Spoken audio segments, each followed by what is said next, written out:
Okay, I'm going to go ahead and jump in so we can maximize our time together. Thank you so much for being here, everybody, to explore the complex issues of dis and misinformation and their impact on 21st century social movements. I'm Chanel Matthews. I'm the Director of Communications for the Movement for Black Lives. I am the founder of the Radical Communicators Network and a lecturer in resistance narratives at the New School here in New York City. And today I am joined by Jacqueline Mason, the Director of Programs at Media Democracy Fund and a Mis and Disinformation Specialist, by Chris Hayashi, the Executive Director at the Transgender Law Center, who has over 25 years of experience in movement building and also confronting propaganda, by Sabrina Joy Stevens, who is an expert in using values-driven narrative techniques to neutralize disinformation and inoculate vulnerable communities, and by Joseph Phelan, the Executive Director of Reframe, who has spent 2 decades applying and teaching creative strategy, including narrative strategy in social movements. Thank you all so much for being here today and for offering your expertise to this timely and important conversation. And thank you to the Editor-in-Chief of Nonprofit Quarterly, Cindy Suarez, for her support, and to the team at MPQ for the space to have this conversation. A few housekeeping notes. We are recording this, and it will be sent out later. To submit questions for the panelists, please use the question and answer box at the bottom of your screen. And there will be a survey at the end. We want to know what you thought about this, so please take the time to fill it out. All right, so I have to be upfront about this, y'all. This is a big issue. It overwhelms me a little bit. It keeps me up at night sometimes. It feels intractable, and I'm often really unsure where to start. So I'm eager for us to learn from each other and for the NPQ audience to get some best practices too. The epidemic of disinformation and misinformation and other forms of propaganda is really vast. There are deep fakes, conspiracy theories, racist memes, misogynistic propaganda, viral misinformation, and state-sanctioned propaganda. One of the aims of the contemporary disinformation movement is the erosion of democratic ideals. And one of the aims of the progressive and leftist social movements is to realize democratic and socially democratic ideals. So we are at odds.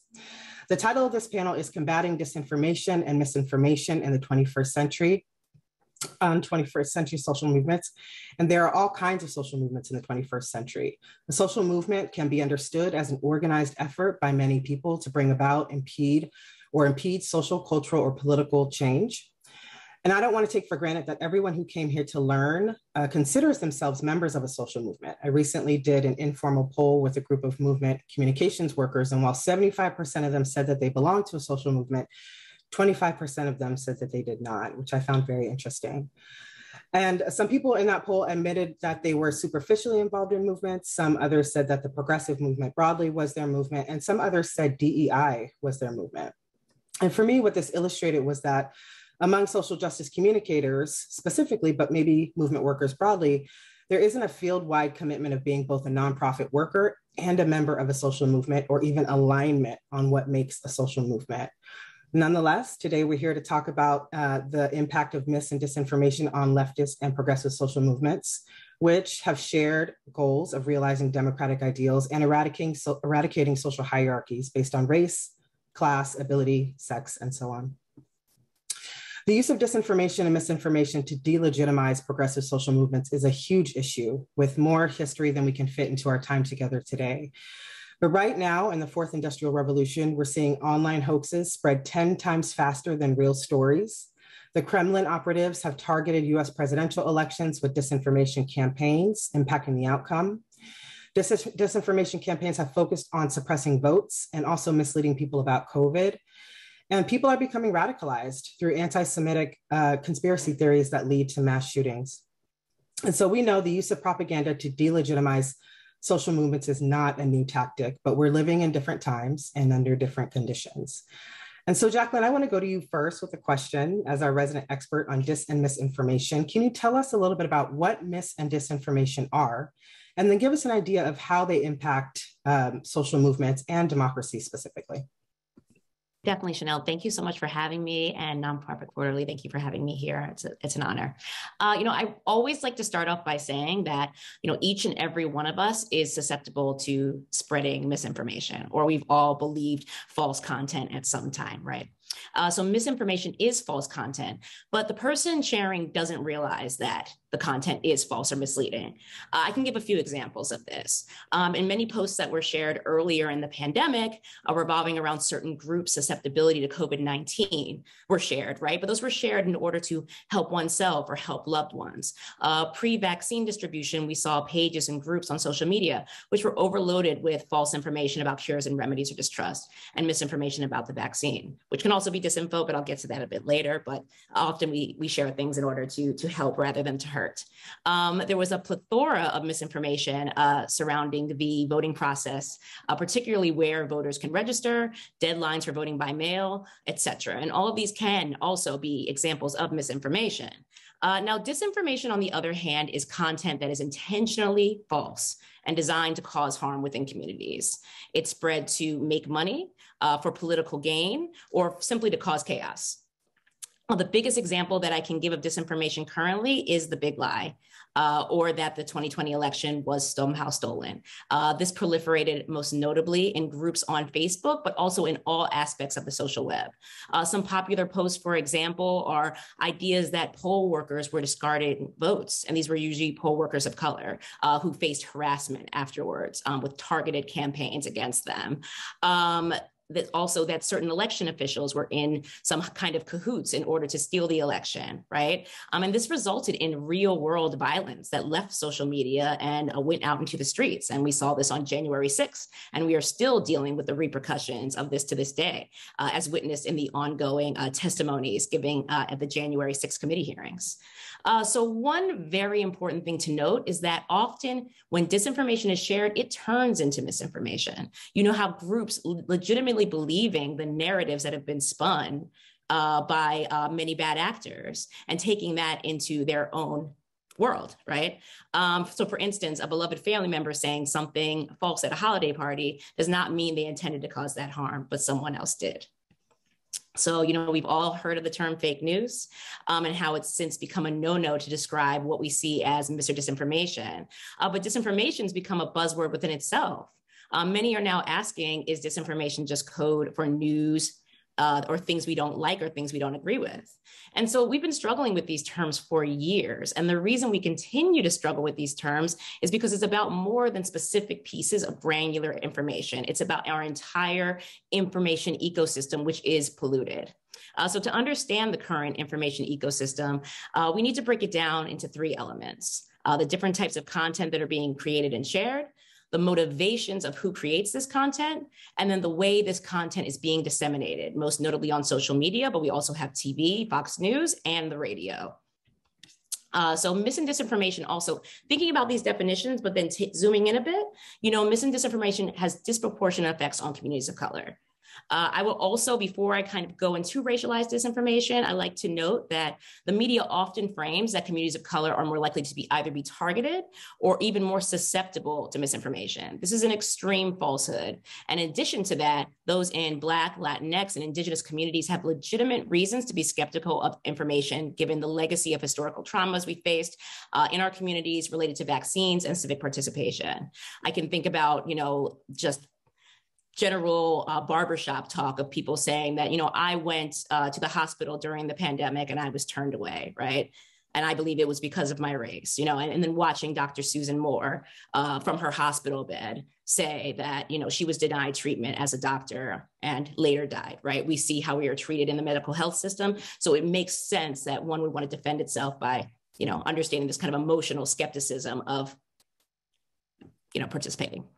So this is where we came up with the term with the assistance of, academics in the field who have been working on this problem for a long time, the idea of online racialized disinformation. So this is false or intentionally misleading communication or propaganda, which is typically about racial or social justice issues.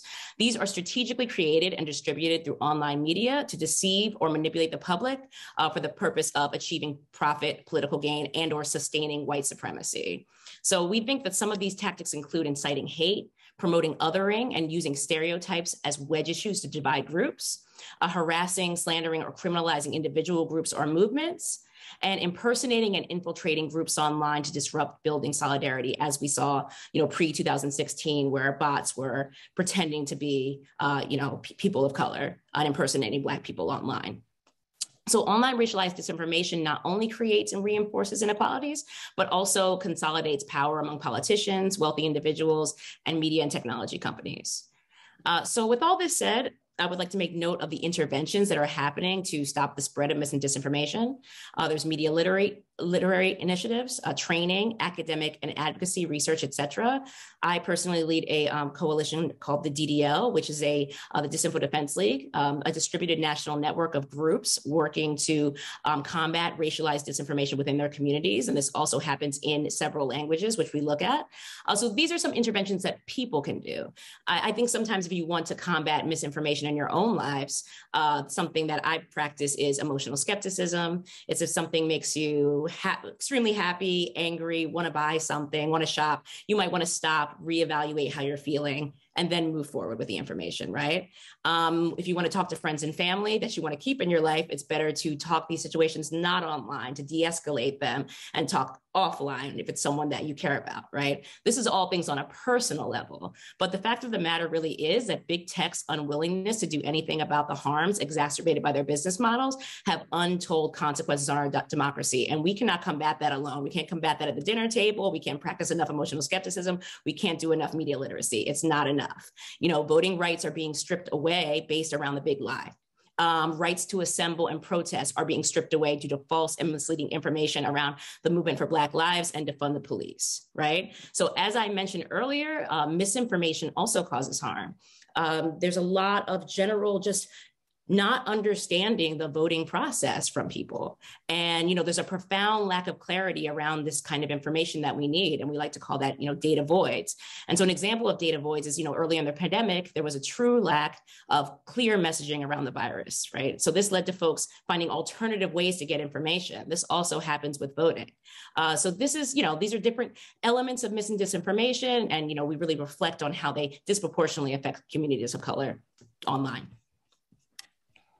Thank you so much, Jacqueline. Can I just ask you a quick follow-up question about trusted messengers? So one of the things you were saying is that there's a reason why communities of color feel skeptical about information that they might be getting. Who are the right people to be communicating to communities of color about important information, such as, you know, where to vote, where to get a COVID vaccine, so on and so forth? Right, because the trusted messenger conversation can be difficult because it depends on who you trust, right? We see a lot of people with larger platforms that are someone's anti-vaccine trusted messenger. But what we try to do in the DDL is really think of who's grounded in community. We also think of training folks that are on the ground to be able to talk to people about voting mis and disinformation, about health mis and disinformation. We look at what I mentioned earlier, which are, you know, barbershops, which are, you know, thinking about at church, like who are we going to for this information? So we work with a lot of different constituents in order to train them in best practices, just give them the information, let them understand the kind of narratives on the larger scale that are proliferating in their communities. And this is a way that we use to combat mis and disinfo in communities of color. Okay, super helpful. Thank you. So I mentioned earlier that using disinformation to delegitimize radical movements in the United States isn't new. And so some of the same infrastructure that was used in the 20th century has spilled over into the 21st century. So throughout the 20th century, leftists played a really crucial role in virtually every progressive social movement: labor organizing, civil rights and Black liberation, anti-war and peace movements, feminism, gay rights, HIV and AIDS, environmentalism, anti-globalism. You can go on and on. And in many ways, leftists shaped the terms of the debate in the American political culture in the 20th century and often forced mainstream politicians to respond to their arguments. I would actually argue that today's left has the same kind of narrative power, though we do not have the political or economic power to really shift the material conditions of our people. And those two things are really at odds with each other, and we should talk about that another day. But understanding the history of the left is really critical to understanding the targeting of it. So let's hop really quickly in the time machine. The year is 1919. World War I is over, and the US empire is terrified of the threat of communism and its aftermath. So the then called Bureau of Investigation created the, quote, radical division. The goal of this unit was to conduct counterintelligence and anti-radical investigations and to neutralize domestic threats and communist radicals who were targeted as, quote, un-American. This project was incredibly efficient. Left-wing organizations were effectively decimated, with the Communist Party membership dropping from over 27,000 in 1919 to just 8,000 the next year. If we get back in our time machine, the year is 1968, the very same state infrastructure was used to decimate and dismantle the Communist Party a half a century earlier, was used to instigate violence between two Black liberation organizations, the Black Panther Party and Organization US, which was led by Ron Karenga. The Bureau used what is called anonymous mailings and sent letters to party members warning about bad activities of their party, of their co-party members, and to disrupt party cohesion and to stir shit up, basically. The FBI director at the time, J. Edgar Hoover, the czar of the FBI, sent a memorandum to FBI field offices instructing them to devise plans to exploit the conflict between the two organizations. So this is a very specific type of disinformation. In 1969, this actually resulted in a gun battle between the two groups on the UCLA campus, which ended in the deaths of two Black Panther members, John Huggins and Bunchy Carter. Later in 1969, two other Black Panther members were killed and one was wounded.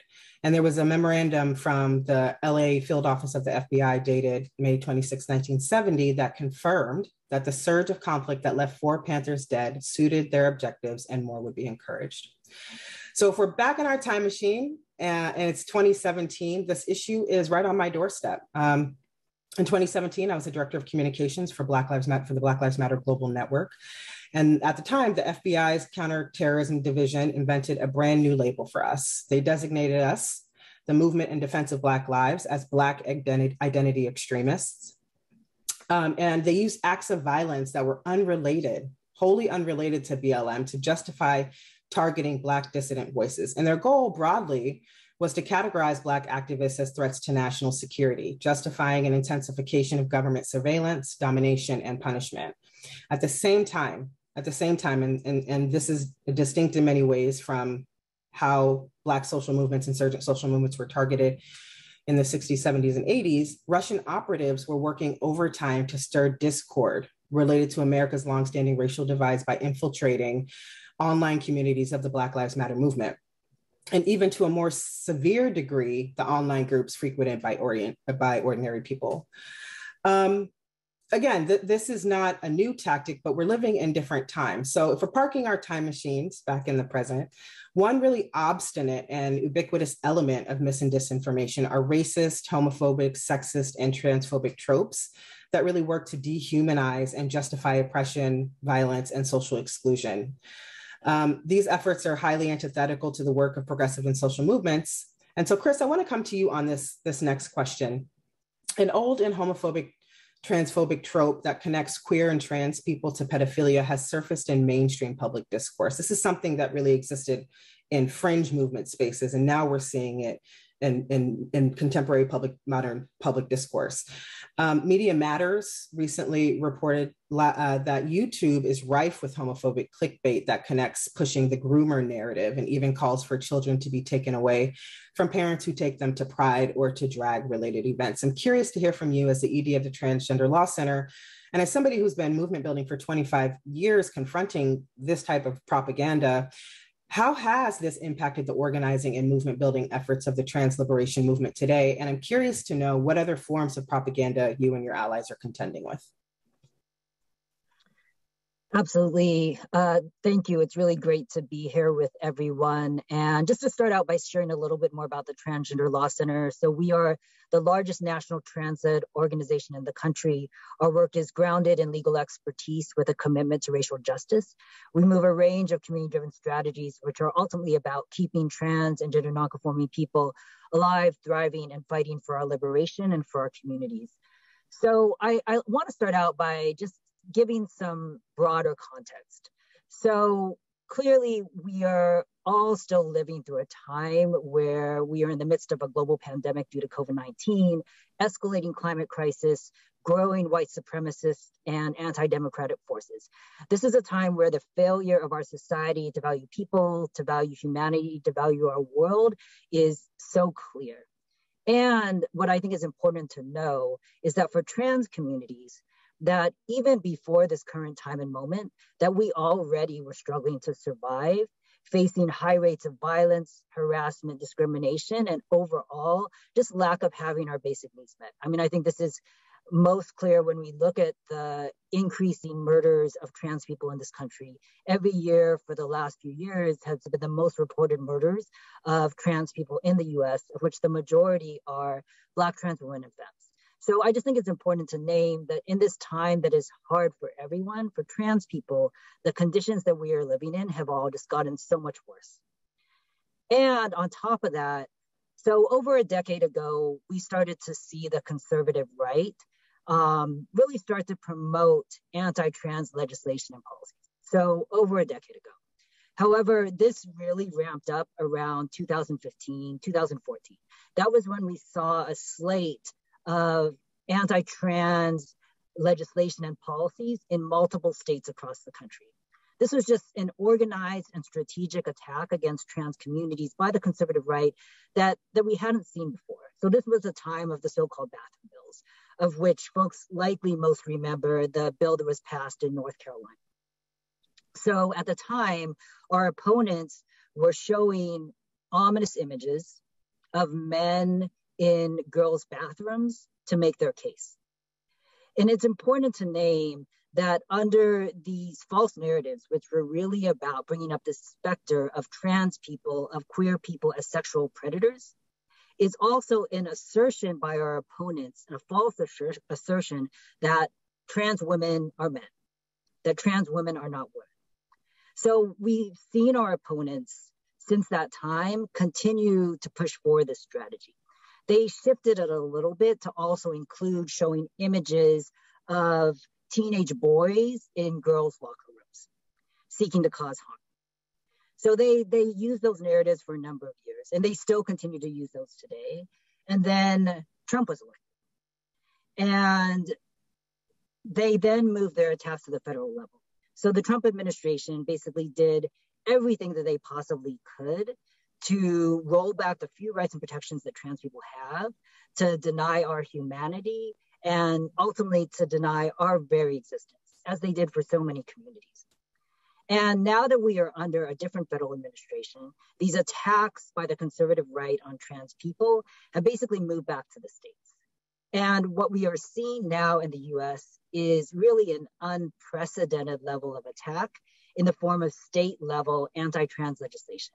So this past year, we saw around 150 bills in 33 states. And most of these bills are seeking to keep transgender children and youth from simply living their lives, whether it's playing sports, whether it's getting healthcare, or simply naming that we exist in schools.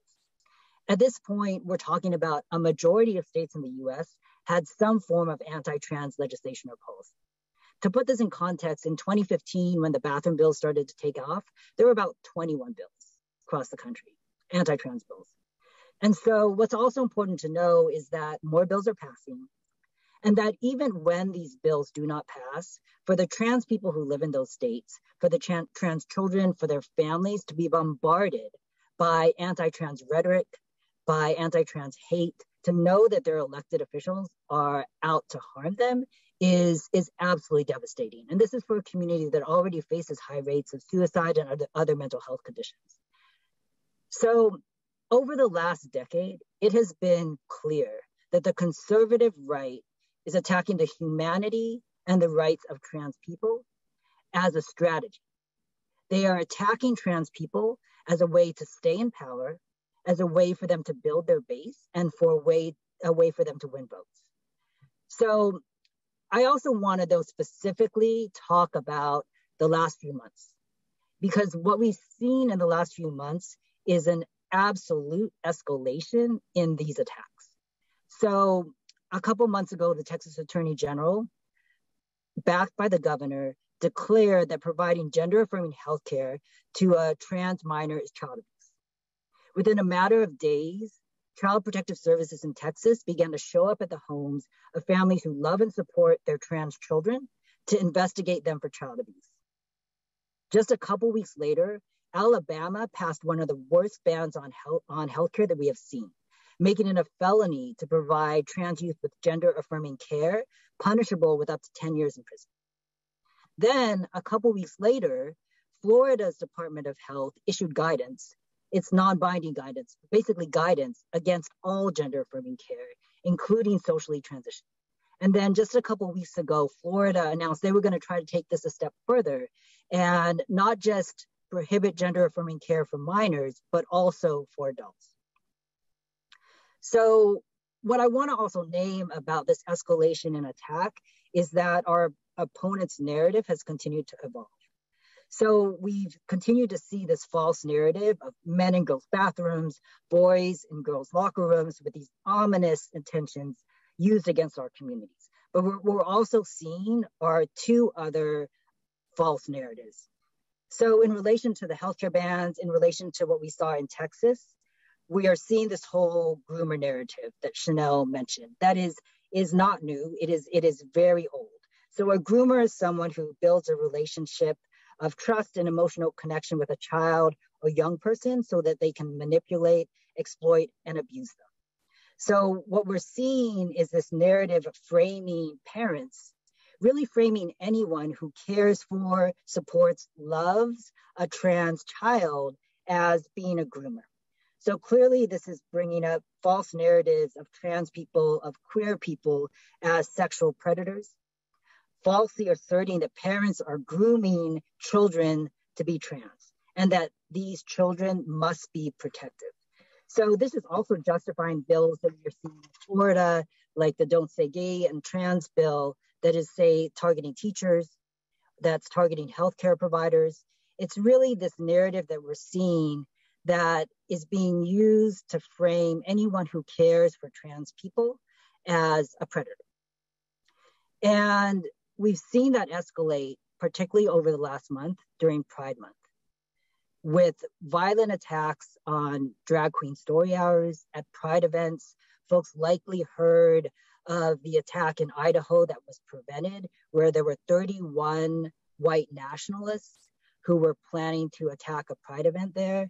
So these narratives have real impact on the life and safety of trans people, as well as trans leaders and communities who are seeking to fight for our rights. The other narrative that we're seeing is around trans girls in sports. So this false idea that trans girls and trans women have an unfair advantage in sports. And ultimately what is underneath this narrative is that trans girls and trans women are not women. And the last thing I'll say to close out is, and this is a little bit more intermovement. So since the overturning of Roe and the attack on reproductive justice, what we know is that the attacks on reproductive justice and the attacks on trans people have gone hand in hand, right? That it's the same people who are leading those attacks, and that ultimately they are about all of our bodily autonomy, right? All of our ability to say what happens to our bodies. Yet what we've been seeing since Roe was overturned is people who should be on our side are starting to promote this narrative that blames trans people for Roe being overturned, right? So I just want to name that inner movement narratives that we also need to intervene in, that are clearly fueled by the false narratives that are being promoted by the right. So I'll just close with that. Thank you so much, Chris. Let me ask you a quick follow-up question. So some folks listening, may not have experience or understand the significant impact of trans children, for example, not being able to get the healthcare that they need. And there's a clip going around of a professor who raked a Congress member over the coals about this. And one of the questions he had that he was asking insincerely is, am I really instigating violence against trans children by not acknowledging them? More or less trans people by not acknowledging them. Could you say a little bit about the consequence of how these grooming narratives that delegitimize the trans liberation movement and lead to policy that ends up refusing healthcare to trans children and support for their families, how does that end up impacting trans kids as adults, as adolescents, so on and so forth? Yeah, absolutely. I mean, I'll answer that in two ways. One, that we're talking about medical care, right? We're talking about necessary medical care. So I would say the consequences are the same for if any of us are denied medical care, right, on our health and our wellness. And then I will say for trans children and youth that though if you can imagine those consequences, that they are even more so given the intense isolation and discrimination and just the overall climate of hate and violence that we've been discussing. I mean, I'll just share a short story that I think kind of speaks to it, is that we are in relationship with a lot of the trans leaders in Texas who have been on the forefront of fighting back against the AG and the governor's attacks. And they have shared with us that since the Attorney General made that announcement, there have been suicides of trans youth that have happened in the state. That they can clearly mark it to the point where the Attorney General made that announcement and the governor backed it. So we're literally talking about people's lives in this moment. Appreciate you. Thank you so much. So, I mean, in America, white supremacy impacts our lives in such significant ways. And of course, it's been a topic of conversation since the Trump administration, but also long before. And, you know, what we've seen is this great replacement theory being espoused by white supremacists. And this is a racist and xenophobic, often anti-Semitic conspiracy narrative that falsely asserts that there is an active and ongoing covert effort to replace white populations in current white majority cities with people of color through either immigration or a reduction of birth rates for white women. And so there have been periods in our country where some of the nation's highest political officials have repeated these ideas. That has led to forced sterilization. It's led to programs at the state level that have racial quota systems, and also federal immigration laws that restrict access for people immigrating to the US. In May, a self-described white supremacist espoused this theory online obsessively and then shot and killed 10 Black people in Buffalo, New York. And Joseph, you know, we work in the strategic communications field and dis and misinformation and other forms of propaganda. And I actually hope I'm getting that right. And Jacqueline, I'll ask you in a second to clarify and make sure that I'm actually talking about this in the right way. Like, is dis and misinformation a form of propaganda? Are there others? What is it? But we're building narrative power for liberatory social movements, and you've been tracking the arc of the phenomena of white supremacist narratives and right-wing efforts. And I'm wondering if you can tell us a little bit about how white supremacist propaganda has impacted leftist and progressive movements over time. Thanks. That is a rich question. Since the first time talking, it's really good to be here on this panel with these really smart people. And Chanel, thank you for pulling us all together to do this. So first, like any good comm strategist, I'm gonna start with a story, right? So before I was a nonprofit professional, as you see here on your screen, I was an organizer and activist who did not get paid for organizing and activism, and I had to pay the bills. And being a working class kid in the suburbs of New York City, one of the better jobs I could get was doing carpentry and construction. At the time, I worked with someone who became a very close mentor of mine in making cabinets, right? And cabinet making was a great trajectory of making better money in that field. And my mentor was an older white dude from rural New England. I was working with him in the morning. I'd put on Democracy Now!, right? I'm sure people here have heard of that show. Put on Democracy Now! In the morning. And then, as soon as it was over, like we'd have a long conversation about what we'd heard. And then like classic rock would come on for the rest of the day until like the afternoon. I get to put on like All Things Considered on NPR, right? So like, if anyone's ever been on a job site, the radio is like the commodity. And so I was able to negotiate it. And as an organizer, as I was doing organizing in all my free time outside of work, part of what I wanted to do was move the people around me towards action to fight white supremacy in particular and fight racism. And with this person who is my mentor, I was able to do that over time, right? So in that personal relationship, I was able to organize him to greater and greater action against white supremacy, right? So one is like he marched against the war in Iraq in the early 2000s with like a whole coalition of people and faced down the police, right? So that was really great. And then like more personal actions where he was a cabinet maker in an area where there's a lot of day laborers and a lot of day laborers were exploited. And he learned to speak Spanish, which was not something he was not used to speaking. And a lot of day laborers in the area spoke Spanish as the only language they spoke. And he would employ people for years at very equitable wages, right? He made these changes through the organizing that we were doing together in the building of that relationship. So if people don't know what organizing is, it's building authentic relationships to move people to action, right? Like this is organizing, right? And I wanted to start there with that story because over time, I became the nonprofit professional you see before you on your screens. And I stopped making cabinets. And I only started seeing this person like once every 6 weeks, every 6 months, once every year.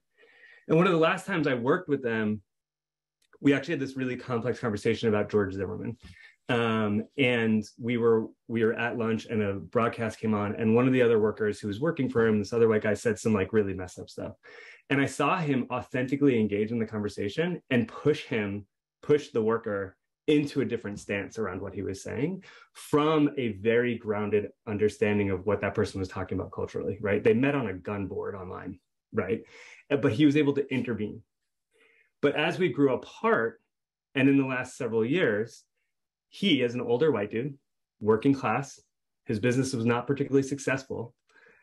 The worldview that is offered to him by the right wing is very, very wonderful because his failures are not his.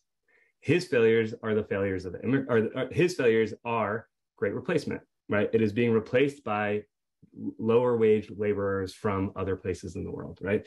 His failures is the power that women are gaining within society, right? So I've seen this person who at one time marched against the war and intervened on really messed up conversation about George Zimmerman be very much recruited into the right wing through the manosphere in very scary and rapid ways, to the point that it is like broken up their family, to the point that it has broken our relationship significantly. And so myself as an organizer, and Chanel, you started with the shooting in Buffalo. I live in New York. I live in upstate New York. I had this reaction to that shooting in Buffalo of like, oh, I'm failing as a dude talking to other dudes if that kid is out there thinking this is a path to some value, some place of self-worth and worldview where they have a place in it, right? There's something happening there. So I wanted to tell that as a story because I wanted to ground what I'm about to say in organizing, right? So like platform accountability doesn't happen without organizing, right? We can do all the lobbying we want and pay the high price lobbying firms. We can get as many op-eds as we want, et cetera, but it actually comes down to organizing, and organizing is contesting for power at the individual and group level, right? And our opposition, the right wing, is contesting for power. Let's not get it twisted. We are not organizing on an even playing field where we're just trying to create a better world, of a world that exists and there's no one in control. There is an organized opposition that is trying to destroy us on the battlefield of ideas, the battlefield of politics, and the battlefield of the economy. And so when we think about this, we have to think about we are in a contest for power. And so Chanel, you talked about like, how is this mainstream? So like when we think about the role of the right wing, we can call it the right, we can call it the far right, we can call it white supremacists, white nationalists. I'm going to call it the opposition right now, because actually, I think if we think about like some of the stuff you talked about, Chris, like the language and the fear around children, right? And then Chanel, you touched on it around the great replacement theory, and it's tied back to like centuries old anti-Semitism, and then the manifestation of that in anti-Black racism in this country, right? There are linkages here, right? Great replacement and the denial of support to trans children becoming a villain in a story, those things are linked narratively, okay? So what we have seen is the mainstreaming of white supremacist ideology that used to be far more at the margins, okay? I want to say, like, I think when we think about particularly disinformation and the social media as a context, it feels like things have sped up, right? The curve has gone up very quickly. But if we think about the organized right in this country, we can look back to returning veterans from the Vietnam War, and particularly white men veterans returning from the Vietnam War, becoming a basis for the organized right in this country. But we've seen the mainstreaming of white supremacy through things like QAnon. I mean, which, if anyone, I mean, I am a QAnon train spotter. I spend way too much time thinking about QAnon and looking at all these like fitness influencers, and a big shout out to the team at Reframe, who does way too much time in the QAnon trenches to understand what is happening. We're doing a bunch of disinformation research with the Women's March right now, because QAnon as a phenomenon is a soft on-ramp to white power ideology. It is a soft on-ramp to deep right-wing anti-trans ideology, right? Like, but if you look at QAnon, they stopped using QAnon a while ago and started talking about save the children, right? So when we think of this, we're seeing this kind of mainstreaming of white supremacy. And if we talk about great replacement theory, and Chanel, there's so much, we've known each other for a long time, a lot of synchronicity here. You know, the great replacement theory, there's the right-wing version of it, but if you look at mainstream media, there's a lot of concern over the baby bust, right? Like, and so if there's so much concern over the baby bust, what is the progressive side of the world saying about the baby bust? Well, the right wing is being like, well, that's great replacement, right? Like, and this kind of gets back to what Jackie said earlier, which is the piece around data voids. We think of it as narrative voids. Where there is a narrative void, disinformation can flood the zone and shape it, right? And so when we're thinking about disinformation, we're thinking about the organized right, and I again put it into that place of like contesting for power.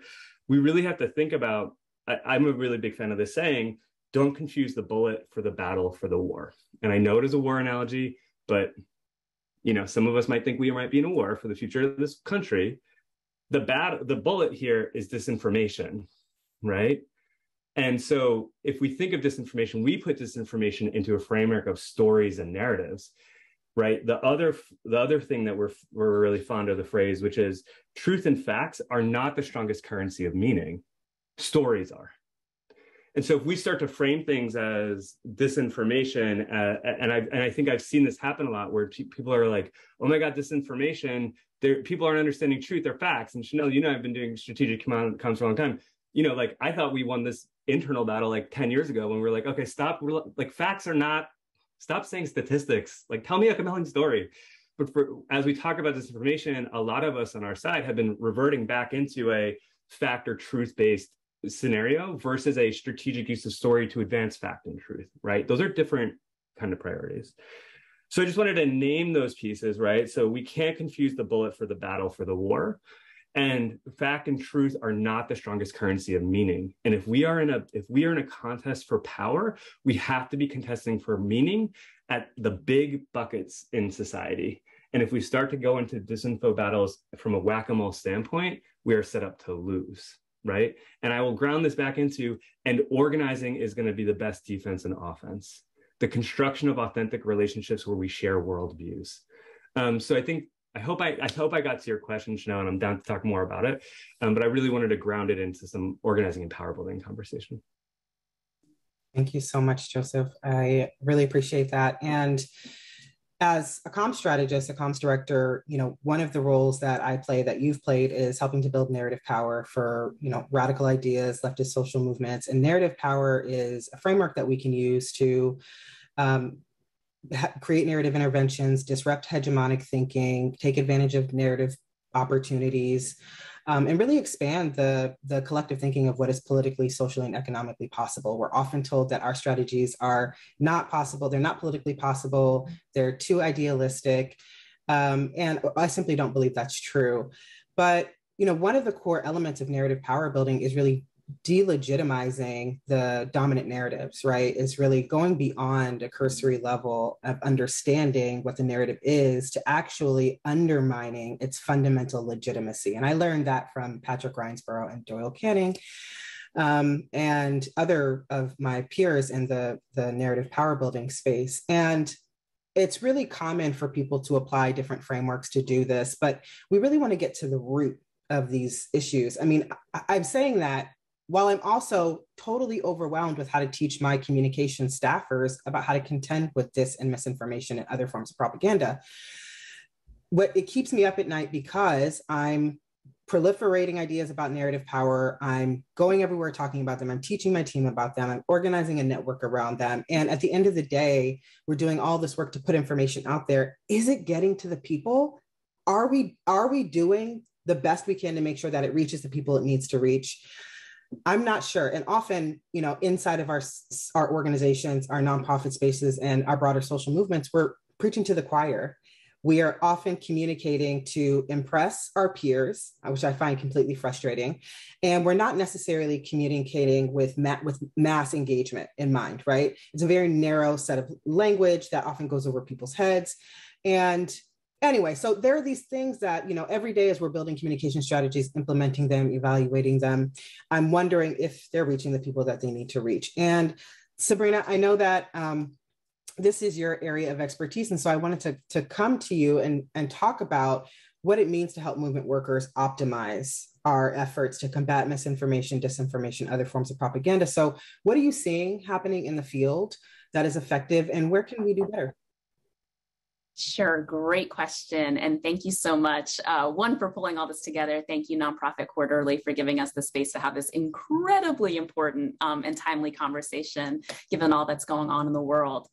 In terms of what I'm seeing, part of the reason that I made the pivot from working within an organization where I was doing a lot of work around democracy and, protecting Black communities in particular from the effects of racialized discrimination in the context of voting and other forms of democratic participation, and decided to move into this space of working with lots of organizations, lots of individuals to help people do a better job of spreading information and narratives that help to neutralize mis and disinformation, is because there is this gap, right? And I think Joseph has mentioned it earlier, other folks have alluded to it earlier in the conversation. There's so many really valuable things that are happening in so many social movements right now. I think there is definitely starting to be a greater awareness of the power of storytelling.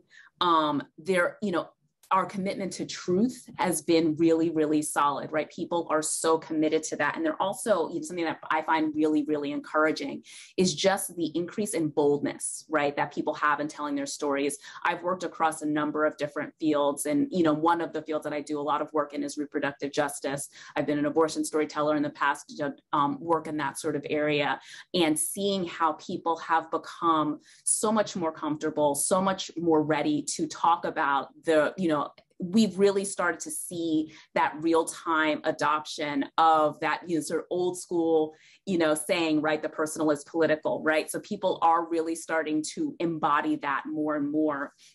But something that I find really challenging is that now that we have started to, and again, I say started to because I know literally every week I'm training organizations and folks on how to break these habits, right?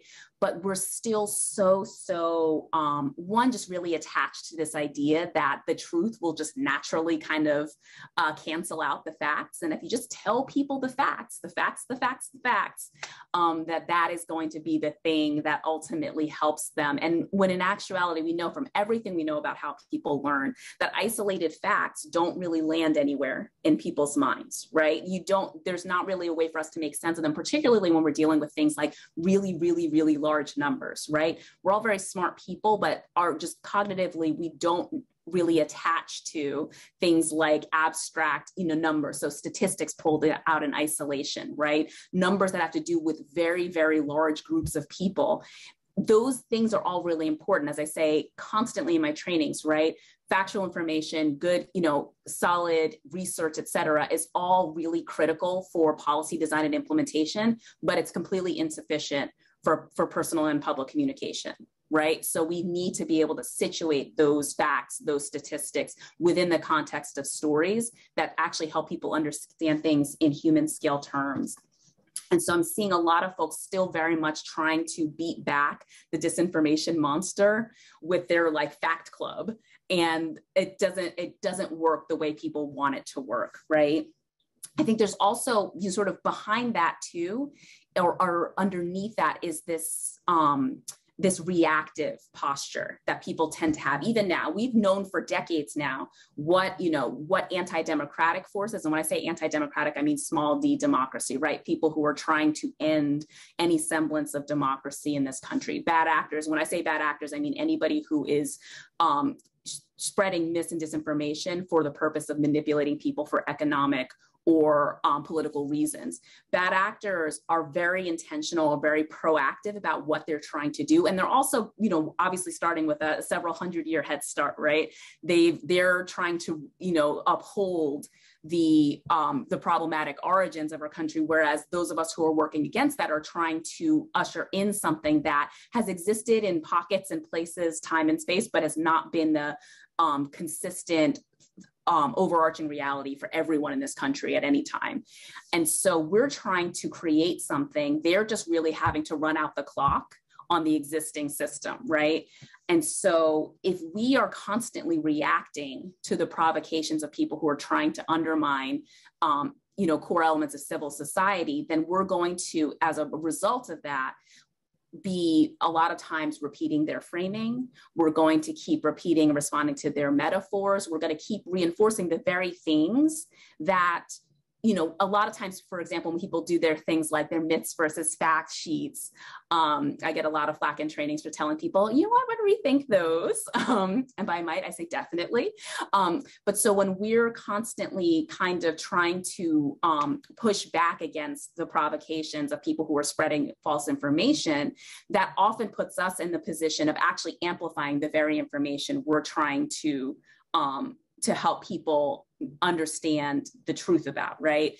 And so it's become really important, and something that I'm seeing constantly is that as we do this good work of helping people understand what's going on, as we're doing more of this work to raise awareness about these deeper issues that for a lot of people had completely gone unnoticed by them. We've got to be really careful that we're being disciplined enough to actually share things in our own terms, according to our own values. And I can, talk more about this a little later, but it's really critical that we really start to think about what is it that people already have in their minds, and then what does it take to help shift them, right? So part of it, so Joseph's point earlier, we've got to be thinking in terms of relationship. We've got to be thinking in terms of, who are we actually connected to versus trying to say, convince the people who are spreading the false information intentionally, right?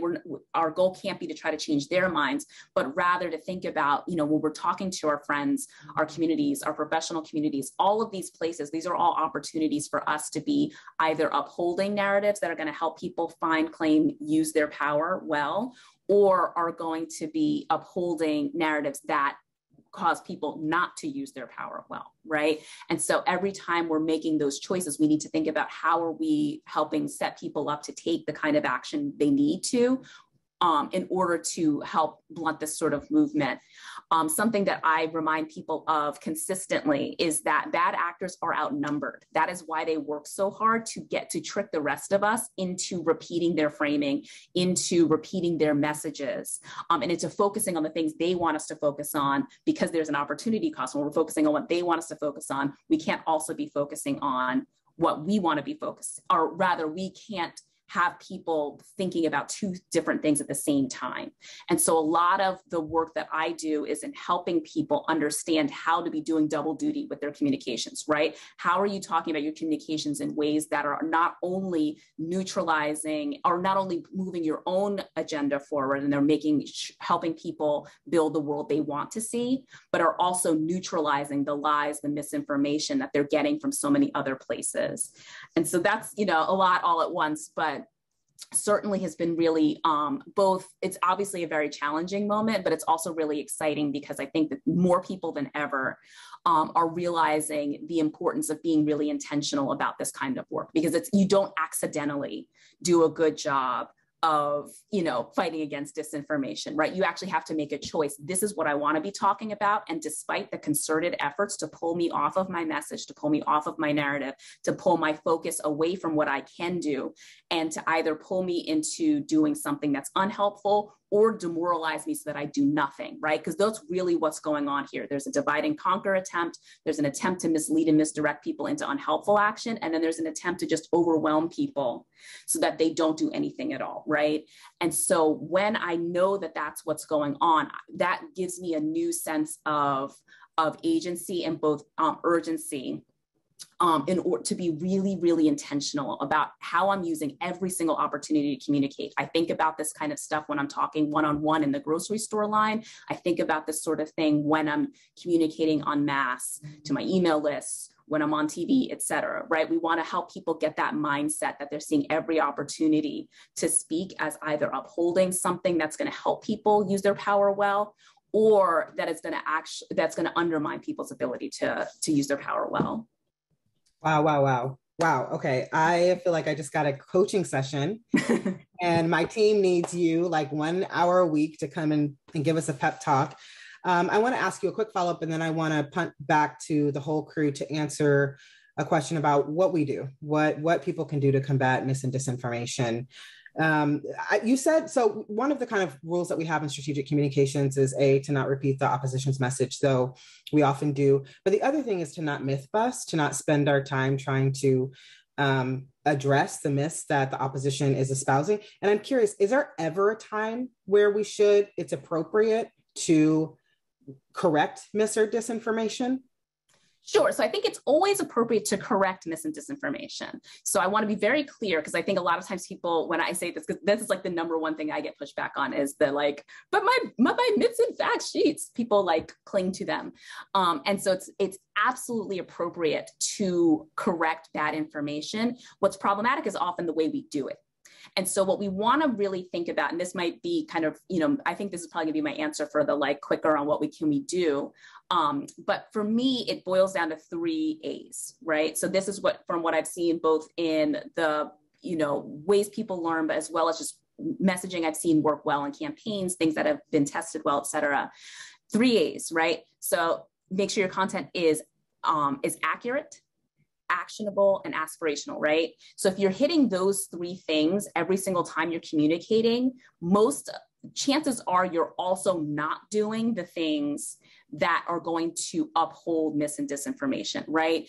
And so the key there, though, is to not repeat the opposition messaging, right? So the discipline comes in, and us pausing for a moment when we see something that's untrue, when we hear bad information, pausing and stopping and saying, okay, if I didn't already know all the things I know from my years of movement experience, et cetera, what would I need to understand? Which piece of disinformation or the misinformation that's coming in would I need to basically neutralize in order to replace that piece of misinformation with something that's true, right? And so once we take that moment to pause, then we can present what we want to present in a way that replaces instead of repeats the misinformation, because that's usually where we go wrong. It's not that it's a problem to correct bad information. It's that if somebody says, such and such political party picks puppies at every gathering, right? And then you come in and we do this thing, it's like a school thing. I don't know, we repeat the question and the answer. We're like, well, so-and-so said that we kick puppies. So now you've got 2 votes in people's cognition for kick puppies, when you could start off talking about something that is accurate, right? So it's saying like, we treat every, creature in our, purview with the utmost respect. And so helping people understand that you can correct the information and share your information in ways that don't continue to reuphold the thing that you're trying to correct. That is so helpful. Thank you so much, Sabrina. Jacqueline, I want to go to you. First, could you just tell us the difference between, is mis and disinformation, are they forms of propaganda? Are they different from propaganda? And then if you wouldn't mind, let us know, like, what are 3 things movement workers, people in philanthropy, and the academy need to know about combating mis and disinformation? You told us earlier to be a skeptic. What else might we do?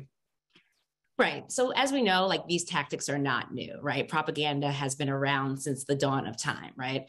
When I was at First Draft, my former organization, which is a nonprofit that looked at different ways to combat mis and disinformation, we really advocated for using the terms that are most appropriate for the type of content you're seeing: propaganda, lies, conspiracy theories, rumors, hoaxes, hyperpartisan content, falsehoods, or manipulated media. These all fall under technically disinformation, malinformation, or information disorder, which is a term that is also used in the field.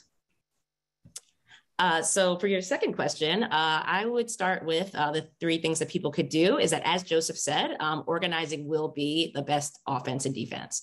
So there's great work being done on the ground, but from our purview, a lot of these efforts are siloed with no real shared definition of disinformation defense or narrative work. So there's a lot of existing interventions that we need to work on together and solution building. So there's so many coalitions, networks working on combating combating racialized disinformations together. I think that it's important for folks on the ground to know that there are resources in place where they can plug in and think about these larger narratives that are affecting their communities, and then focus on solution building. And then it's not something that has to be done alone. We bring in a lot of different groups into our research cohorts, into our training cohorts, thinking about how to, this is a very nascent field, and we also think about vicarious trauma. We want to keep each other safe. Right. And, and not really, because all of this online information is violence. You're experiencing daily violence by seeing things that are hurting your communities. You have to protect yourself. Right. So we really think about, we're better in numbers, we're safer working together. And I want everyone to know that. The second thing that I would move into is holding big tech accountable. So, at the end of the day, as I mentioned earlier, people are profiting from our pain, and they're gaining extreme wealth from the harms committed against our communities, real world harms, death due to COVID-19, vaccine disinformation, or just general information about the pandemic, falsehoods about different movements that are happening, falsehoods about the trans community, et cetera. So we really need to work together on different ways to hold platforms accountable. So for instance, from our end, DDL is moving forward with a comprehensive policy platform, and this accurately affects how those in communities of color are disproportionately affected by platform harms. We look at the appointment of Alvaro Bedoya as a very good thing. There is currently moving in FTC rulemaking to document the harms enacted by platforms as a need for change.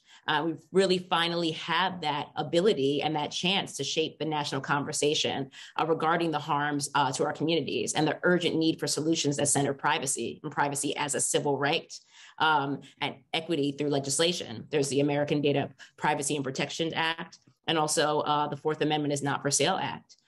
So not just limited to privacy, we'll also look at federal regulations and capacity, which include the FTC, antitrust as it pertains to racial justice, supporting tech sector whistleblowers, and platform research and access to safe harbor. All of this as a means to advance a racially equitable digital society. But we want people to know that we're working on this, and that they can sign on, and that they can plug in, and that they can join us at our events, and thinking about how we can share our stories with Congress and with the FTC. Finally, I would say that, this will probably come as no surprise with what I've just said, but, tech companies, newsrooms, academic institutions, researcher cohorts do not represent our communities, diverse communities. This is why we try to plug in. We really need to understand that the work on the ground is not getting properly distributed, as someone mentioned earlier, to where it needs to be to make change. And this is something that we're working on, within the DDL, is bringing in academic researchers, making folks know that advocacy research is a serious thing. You're not getting half of the data points that you need to be getting because you don't have access to these sorts of communities, and so forth. So these are the three things that I would say work for me. Thank you so much, Jacqueline. Appreciate you. Chris, what about you? What are three things you would say to movement workers, academics, about combating dis and misinformation? Yeah, absolutely. First, and others have spoken to this. I think to continue to name that the same conservative organizations, the same far-right organizations that are attacking trans folks are the ones behind attacking critical race theory and racial justice, voting rights, reproductive justice. It's the same institutions. So I think we need to continue to name that, because otherwise we will fall into the usual kind of divide and conquer that they try to promote. The second thing is, and I just cannot say this enough, I know that there are folks on this call from various sectors and various parts of the movement. And I know that it could, as it goes with many of these conversations, folks could leave this call thinking that's horrible, what's happening in the trans communities, and go right back to the incredibly critical work that you're doing around voting rights, around racial justice, around reproductive justice, around so many different things that our communities need. And that the attacks on trans communities, that those are being used to overturn and to attack all those different areas, right? That the attacks on trans communities, the narratives that we have discussed, those are the narratives that conservative people are going to use to get into elected positions, to get into positions of power. That the conservative right is using those narratives to build their base, to promote an agenda that's going to harm all of us, right? So I just cannot emphasize enough to understand the ways in which the attacks on trans communities intersect with all of our movements right now. And that if we don't really know that, one, there's so much at stake that we will lose.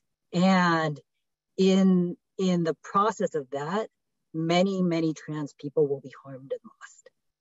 The third thing that I would say is that in talking about these bills and talking about these attacks on trans communities, to really look to trans organizations and leaders, to look to local trans organizations, national trans organizations. I'm being very specific. I'm not saying LGBT organizations. I'm saying trans organizations.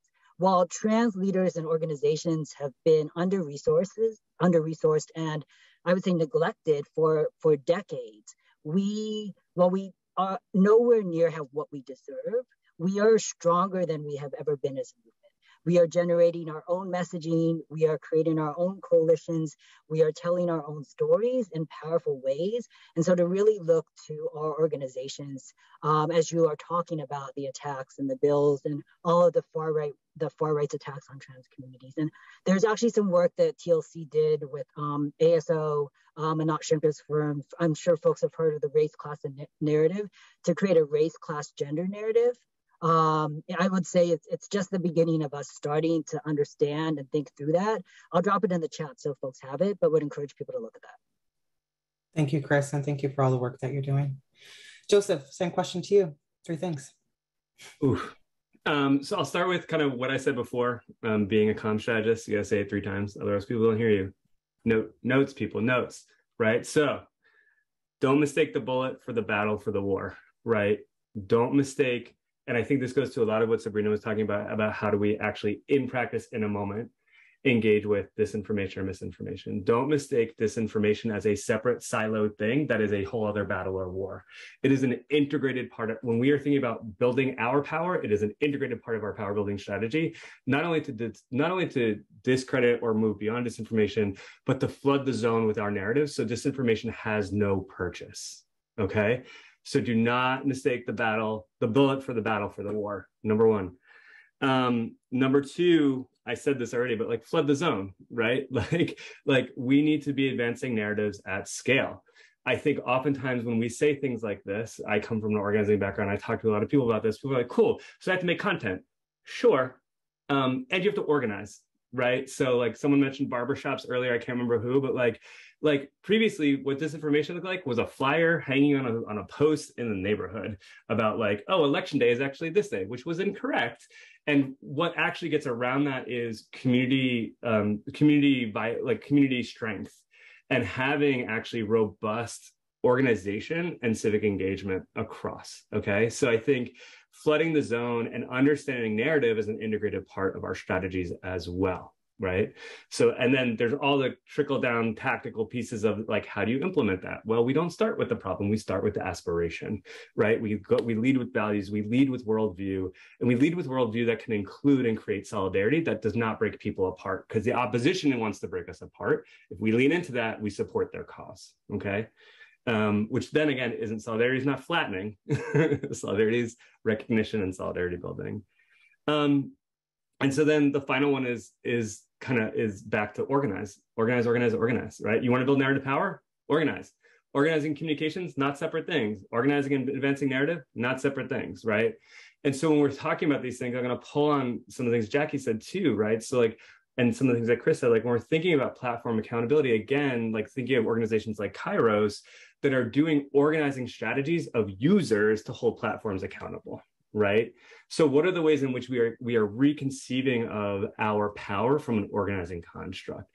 That's a really powerful pathway and opens up, when we're feeling like we're on our heels in a lot of these fights, opens up new pathways. And then I think the other piece here, I wanted to lift up this thing Jackie said, which is really important. And I want to Chanel knows this, and if I had more time, I'd do a full thing, but like we believe deeply in lineage here at Reframe, because nothing I said today sprouted forth from my brain fully formed. It's like from the people who came before me. But I want to shout out, like at Reframe, we've been doing research and action around disinformation and misinformation for years now. And the team is made up of people who are both from the field, right? So they are researchers second to being strategists, right? So when we are doing the research that informs our strategy, if we're not starting with what we want first, we are producing reports that sit on a shelf versus information that help with action. Okay. And so I just want to, I need to shout out the team. I'm going to take a moment. So like Bia Jackson, Liz Hines, Ermelinda Cortez, Ibi Oseke, Miguel Edrada, and Shiro Chair have been doing this research on our team for a very long time. And then the other thing Jackie said that I really want to lift up is supporting those researchers who are strategists, who are also people of color, who are also women, who are also trans people, who are also queer. Because when we think of research, we often think of expertise, and it is framed in such a way. And when we think of expertise, we also have to ground expertise in lived experience. This is not just an idea. This is not just this is from a values perspective, right? There's a values perspective there, and there's a strategy perspective there as well. So I just wanted to lift that up. So I know I took 3.5, Chanel, and I apologize, but I'll kick it back to you. You do not need to apologize. I'm so grateful. Thank you so much. The thing that I learned from you all today is we have to fight to get people the information they need to be free. It does not just happen. And I'm so grateful for all of your expertise. And I think we have a bunch of questions. So I'm going to kick it over to Cindy, who's going to help us do our Q&A. Great. So we have a lot. So let's see if we can put some of them together because there are some themes. The first one is, how do these experiences compare or contrast to the experience of Indigenous and Native sovereignty movements? If anyone can speak to that. I saw that question come in, I think, Chanel, when you were talking about the Black Panther Party. I think it was in relationship to that.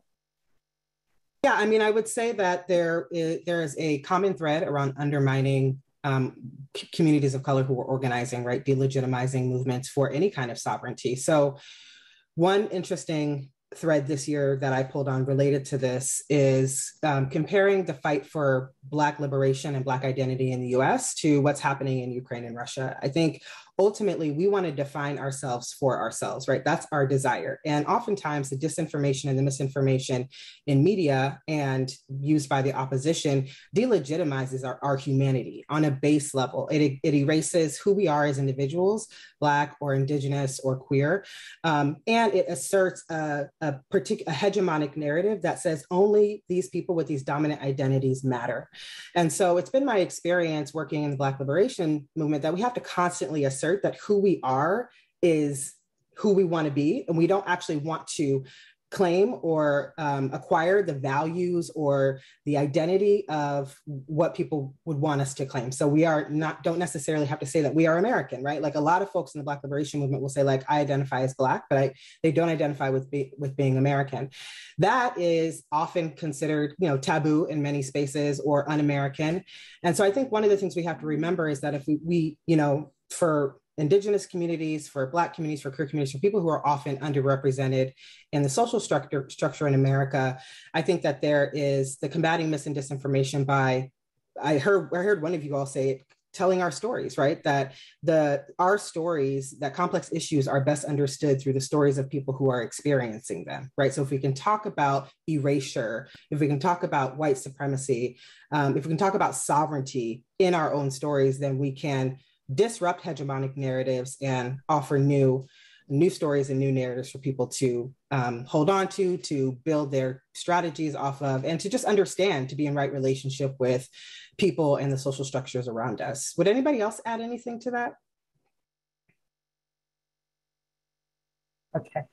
There are a few questions, people wanting to hear more about how the trans movement or attacks on it are being used to overturn Roe v. Wade. Can you say more about that, Chris?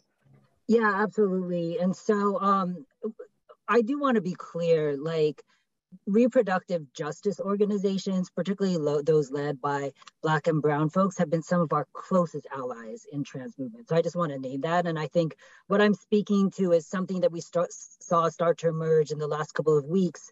And I think I'm saying inner movement in a very like broad sense of movement, right? But there was an article in the New York Times, however we feel about the New York Times, called "The Far Right and Far Left Agree on One Thing: Women Don't Count."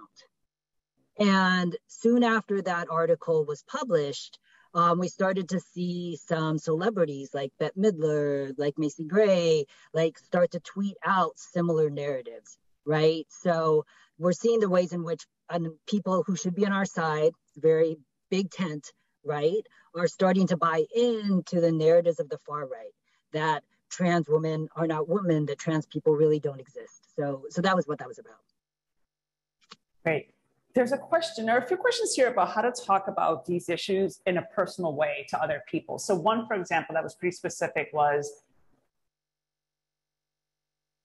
someone said, what recourse do I have when disinformation about, for example, student learning standards is being presented by a Catholic church during a community event that they are sponsoring at their church? So what do you do if you're part of a community like that? You're hearing this. Looks like Sabrina, you want to go? Sure. So I think part of it is, you know, and this goes for any situation, right, is that we need to be really clear about what it is that we want people to understand, what is that we want people to talk about. That's always the first step, no matter whether you're communicating one-to-one in a school or to millions of people on a stage or on a TV show, right? Being really clear about what it is that we want people to understand, and then helping them sharing the true information, and then being able to give a little bit of information, right, to help people contextualize why they might have heard something that was untrue in the first place. Sometimes people are honestly mistaken, but when we see that there's an actual intentional effort, right, when we see that there was somebody specifically sharing information in a way that would be economically or politically advantageous to them, et cetera. So, you know, in a situation where maybe the person, you know, in the church or whatever else was just misinformed, we might just, you know, help people understand, here's the true thing. But there's also, you know, there's been a lot of conversation recently about X issue, because there are some folks who are really invested in, you know, and then just giving a little bit of the motive, right, for why people might be, you know, why there are certain people, not specifically necessarily the people that they're listening to, but there are people beyond that, right, who are trying to push us into having different conversations than we would really be, you know, that basically that there are people out there who are trying to confuse us so that we don't make the right choices, because they're invested in pitting us against each other, whether it's political reasons, economic reasons, but just helping people understand a little bit of this bigger picture situation, right? That there are deliberate efforts to try and misinform people, mislead people, divide and oppress people, right? And then just helping them understand them where they can get more factual information, right? Giving them a resource where they can find useful information, giving them, you know, and also, you know, giving them a cue that they can continue the conversation with you, right? The other thing I want to caution people against is being defensive when you respond to false information. A lot of us, and this is again, very intentional, right? Bad actors, I always remind people that I have my 3 A's, but also the 3 tactics you're trying to overcome. They're trying to divide and conquer people, right? Because if they split us up, then we're easier to control. They're trying to mislead and misdirect us, and they're trying to overwhelm and exhaust us, right? And so as much as possible, we want to help people understand that that's a thing that's happening, so that they can start to recognize it for themselves as it happens in the future, right? So you want to help people just get a little bit of understanding of what's going on, but you also don't want to be defensive. You don't want to, you know, put them in a position where it seems like you're calling them stupid. You don't want to respond to them angrily, right? Because we have all been manipulated in various ways in this equation, right? So we don't want to do their dirty work because the other piece that's kind of running through all of this, the reason why we talk about organizing, the reason why we talk about all this other stuff is trust. Right. And the thing they're really after is our ability to trust each other. Right. If we don't trust each other, then there's no shared basis for us to assess whether the things we're saying are true. Right. People don't necessarily believe what you say just because it's the truth. They believe who you are. They have some reason to believe in what you say. And that is why they accept it as true. So we want to really be careful to preserve relationship ahead. Right. We want to prioritize empathy ahead of, is this just strictly factually correct, right? And then that allows us to preserve a relationship that's going to allow us to then continue to share factual information with people. Great. There are a few questions that are similar, and I just want to read 2 of them because they're about how to start getting beyond our kind of preaching to the choir way of doing work. So one of them says, for college students researching controversial social issues, can you suggest ways to influence and instruct them in avoiding misinformation and disinformation? And one more, because I think it's kind of the flip side of this. What are some of the ways infiltrators are using technology to gain access to online groups, to individuals or to individuals online? As an example, My nephew became a Trump supporter after reading a lot of news about Biden running child trafficking rings. These kind of tactics seem to be very successful and effective on some folks. So how do you intervene with people that are not maybe part of your workspace around these issues? I mean, I think there's, I mean, we've all heard the trope during COVID. I mean, so I saw during Halloween last year, I saw like a Halloween decoration of a little gravestone in someone's yard, and it said, "I did my own research," right? So it was nodding to the idea that you can go do your own research, and it's, you know, in this current environment, it could be wrong. There is a piece here around, like, if you're talking, the college student aspect of it is like, there's a degree of literacy when it comes to understanding information, right? So like, I was in high school during the birth of, I had an email address in high school, right? Like I'm like a very, very old millennial. And, but like, I couldn't go online and Google, does Joe Biden eat babies? Like that was not, that technology did not exist to force me, to give me information at that point.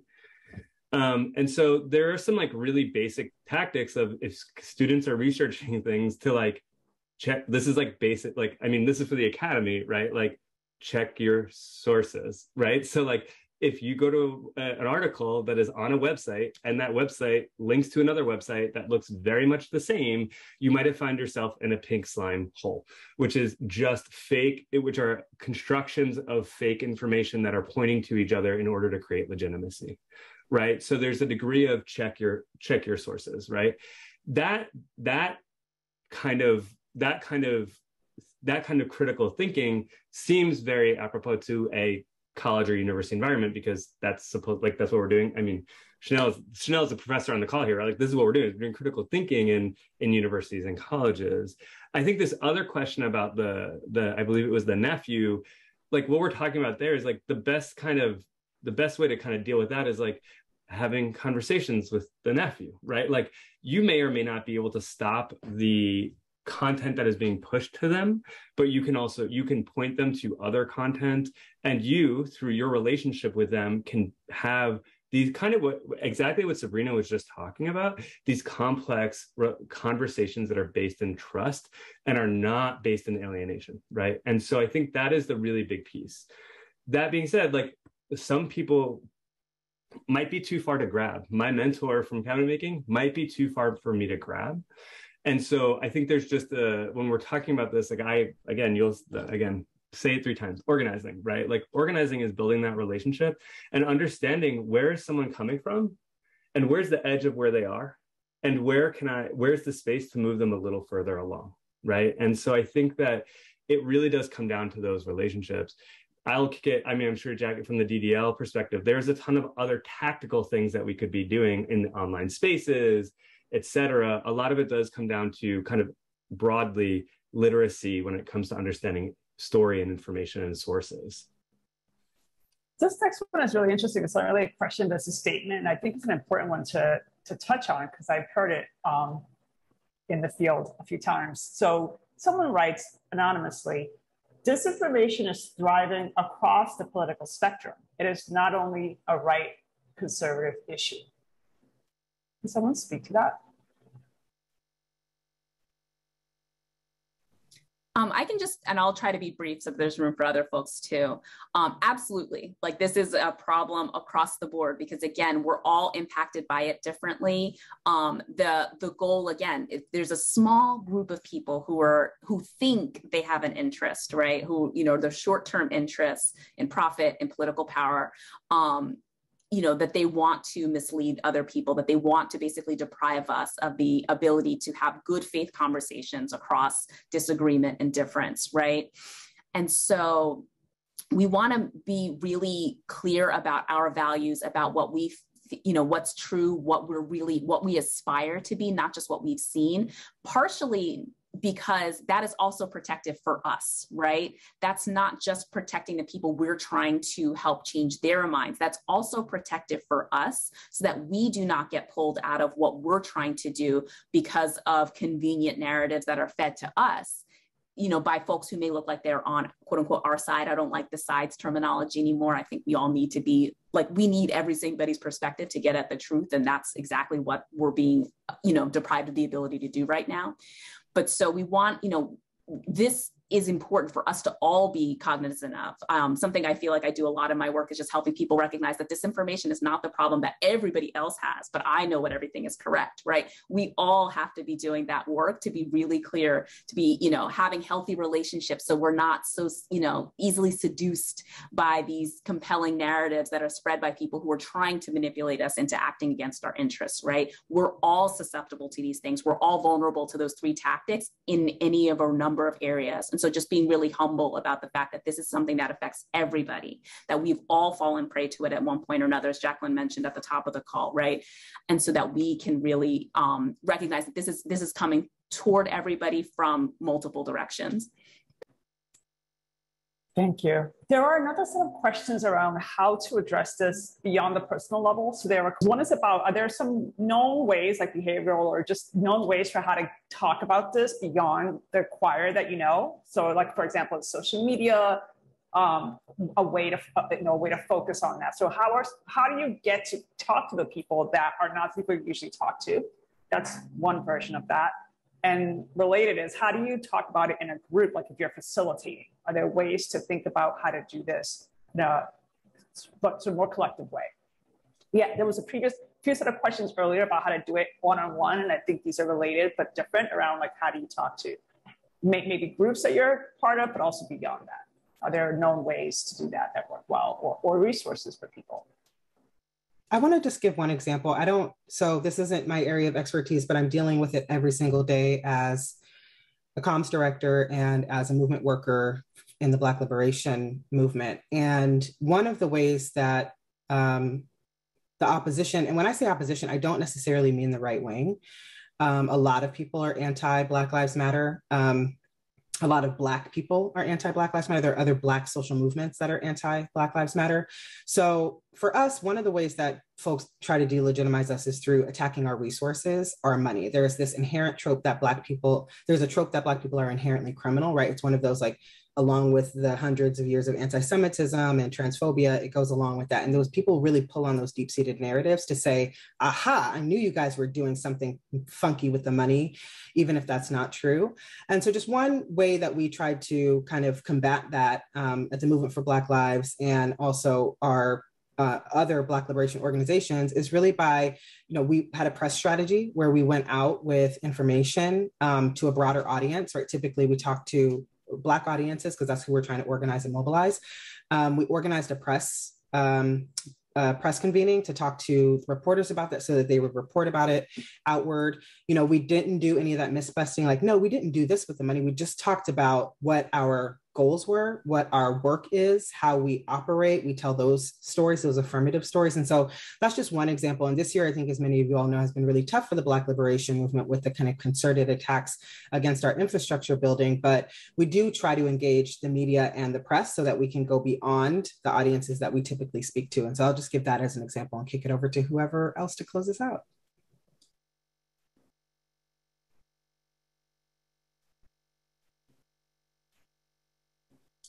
If you all don't have anything else, we did want to do 30-second wrap up, just like one kind of thing from you to our MPQ audience. You guys told us 3 things that they can do, but anything just from you as frontline organizers, activists, strategists, what you would just want folks to know. This is a big and sometimes heavy issue. What would you say to people? I can go. I noticed a lot of questions about, how this personally impacts folks in your life, whether it be, at church, in school, a nephew, a loved one. And it truly is unfortunate because, with something like a lot of these bigger disinfo campaigns, the algorithm really is something that ends up looping people in, right? And really, you can search for something and end up in a hole all somewhere else. And this is getting worse with the different kinds of social media platforms. We look at TikTok to where, the For You page ends up showing everyone the same possible type of mis or disinformation. So I would say, I know I've doubled, tripled down on platform harms, but I really think that it's important that we really evaluate, how much profit and gain is being made off folks, abject misery and, what this really, and the real world harms that are inflicted upon us, right? I mean, I know not everything is rooted in mis and disinformation. I know, white supremacy would flourish without Facebook, right? But what is it doing at scale? So I really think about like to focus on solutions is something I want to leave everyone with, because there are solutions out there. As Joseph mentioned with Reframe, Reframe is a part of the Disinfo Defense League, but this is something that folks who are activists, organizers, researchers can join in order to work together in community, on some of these really prevalent issues. Thank you so much. Chris, what about you? Yeah, thank you so much again for this space. I would just say that, folks who study fascism and the growth of fascism talk about how there are communities who are canaries in the coal mine, who feel it first. And I know trans communities are one of those communities amongst others. So I will say that, we've been trying to figure this out for quite some time. And while I've spoken a lot about just the horrible things that we're dealing with in the attacks, there are such bold and beautiful and powerful ways that we are organizing, that we are telling our stories, that we are creating our visions. So really encourage folks to check out the work that trans organizations are doing and have been doing for decades. Thank you. Joseph? I just want to lift up what Chris said. This topic is heavy, right? We talked about the shooting in Buffalo, as someone who studies the right, it is a terrifying place to spend time. And one of the ways that I really ground myself, and Roe v. Wade, just there's a lot of bad things happening out in the world, right? But I do think about, I do look to what Chris, you just said. We just finished Pride Month, right? Like what we can learn from the queer liberation movement is celebration and love and joy in the face of extinction. And finding connection and community that allows for the creation in real time of something different than currently exists. And so I look to that as a really powerful thing. And I also do this practice of thinking about, on day 365 of the Montgomery bus boycott, what kept that person walking to work 5 miles? Because they didn't know it was going to end, and they didn't know how it was going to end. And so I just really ground myself in those two different things as we're dealing with these really heavy things, as a way to find just that thread of hope that can keep us moving forward. Thank you, Joseph. Sabrina? Sure. I think just building on that, there is, while without building the relationships that allow us to build that shared trust, when we focus on that, when we remember that there are more of us than there are of them, for me, that's a really important point, right? They would not be working this hard. There would not be these concerted efforts to confuse us, to change how we speak, to pit us against each other, if we did not have everything we need in order to create this is the kind of society we want to live in. And so the more we can practice, the more we develop, practical ways, and I teach about this all the time, but the more we can practically figure out ways to both, protect ourselves, our minds, our relationships, right? The way we can really anchor ourselves. Obviously, there's so much we cannot, control, but because there are so many of us, the more we can deepen into our relationships, the more we can really anchor what it is that we want. And the fact that we have people, right, who can carry this out, the more we do that, the more momentum we create, and the more stories we tell of what's possible, about what we can really do together, we create momentum that is so attractive and satisfying. And I just really want to kind of help us lean into that more, right?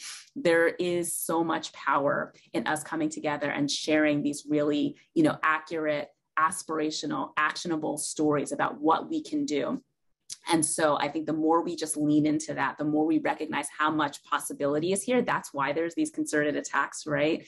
If we continue to lean on that, put the force of millions of people, of hearts and minds behind that, there's a lot that we can do. And so just helping to constantly reclaim your mental space from the lies so that you can refocus on the how much love and how much possibility you have right in front of you. I think that's really important. Thank you so much. All right, everybody, you heard it here. We have to fight to give people the information they need to be free. It's not just going to happen. Thank you so much to our speakers. Thank you to MPQ. Thank you to our audience. We'll see you guys next time.